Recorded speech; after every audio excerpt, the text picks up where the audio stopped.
partout foo mënti nekk boo génnee sa buntu kër rek sur la voie publique da nga war a takk sa masque. bon muy décision boo am léegi la wàcc décision boobu ban commentaire nga ci. moi je pense que décision moom la ñu waroon jël depuis très longtemps. depuis très longtemps parce que soo jëlee réew yu mel ni France loolu lañ jëloon. waaw soo génnee sa biir kër solal masque soo nekk sa biir kër nag mun nga dindi sa masque waaye nga génne sa biir kër nga ne doo sol masque yaa ngi mbedd Dakar nuy xatee xoolal mbedd Dakar nuy xatee surtout si ñeneen heures yi n'est-ce pas nga ne nii bu la man mun ngeen bañ a sol seen masque yi mais ce sont des moments de transmission ay wàllante parce que mbedd yi day fees n'est-ce pas nit ñi di dajee di dem et cetera kon loolu dañ ko waroon préconiser depuis le début évidemment soo ko préconiser tamit doo teg alkaati ci bépp koñ pour mu surveiller nit ñi amuñu alkaati yooyu te mënuñu ko encore une fois li may wax rek mooy sensibilisation. sensibilisation nag waruñ ci sonn waruñ ci tay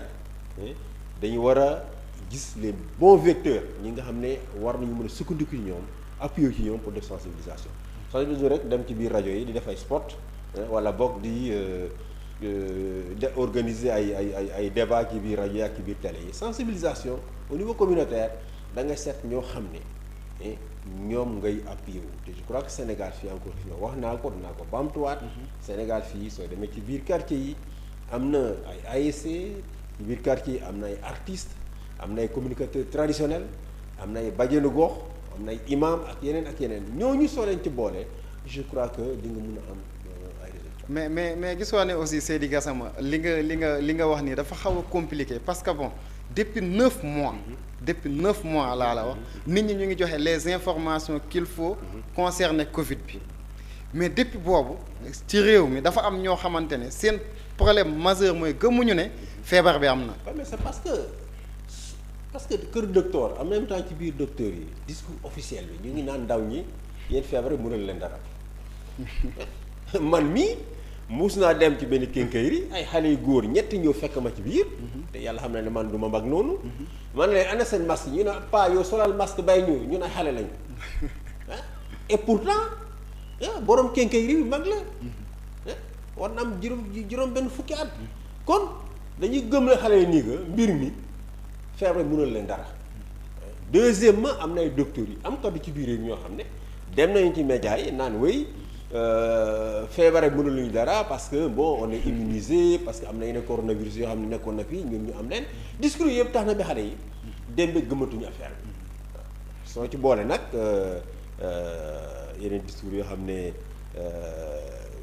yeneen kilifa ci wàllu diine ñu ko fi tenir loolu yëpp tax na ba mu am relâchement kon nañu xoolaat communication bi xoolaat ni ñu mobiliser communauté yi askan wi pour que évidemment ñu mun a gën a yokk xeer bi mais ni ma ko waxee mbas mi du fi jógee tant que vaccination commencé waa ci wàllum vaccin boobu ñuy wax vaccin bi bon amaguñu lu officiel mais bon vaccin bi am na ñoo xamante ne déjà ay mouvement yuy jóg pour wax ne askan wi kenn du vacciné wu waaw kenn benn mouvement mënul tere askan wi vacciné wu dëkk bi nag mun na wax ne am na liberté d'expression ku nekk sañ nga wax li nga xalaat mais vaccination ki mënu ko fi tere te vaccination li may wax mooy lu am solo la ndax soo seetee feebar yu bëri yoo xam ne dafa doon gaañ askan wi fii lii di rougeole lu mel ni rougeole xam nañu ko waxee ci wolof lii di polio lii ak yeneen lu mu doon rey ci ay nit ci biir réew mi n'est-ce pas dafa bëri woon waaye vaccination moom moo tax ba ñu xeex loolu yëpp xëy na ñi nga xam ne ñoom ñooy ngaññi vaccin Covid 19 bi dañu ne wéy parce que délai yi ñu ko defaree. en un an est-ce que bon c'est possible aussi. mais man j'ai écouté d'éminents professeurs. nee nañ yeneen vaccin yi soo ko defee ba pare balaa ngay am ay volontaire parce que tester nit vaccin dafa war a nekk un acte volontaire loolu charte internationale moo ko wax amuñu droit def expérimentation scientifique ci nit. sans son consentement libre et éclairé non seulement dafa war a nangu waaye donc war a wax lépp loo xam ne mun na ci ay conséquences ci test boobu moo tax am ay candidats pour tester benn vaccin dafa métti waaye bii yoon nee nañu bii vaccin yi pare rek bi ñu woote pour test yi dafa am ay junni nit yoo xam ne ñëw nañu n'est-ce pas joxe seen accord pour ñu tester leen loolu tax na ba délai yi xaw a gàtt tuuti et puis sa waay yow tamit mais am yàgg nañu fi gis ay train yoo xam ne n'est-ce pas soo jógee Paris di dem wax ma parce que train yu amu fi Sénégal les trains de grande vitesse. Uh-huh. xam nga dem nañu passé nañu léegi jamono train yi nga xam ne moom mooy daw diggante Dakar ak Bamako léegi on parle de train à grande vitesse. train boo xam ne vitesse am presque vitesse su avion la kon science day dox.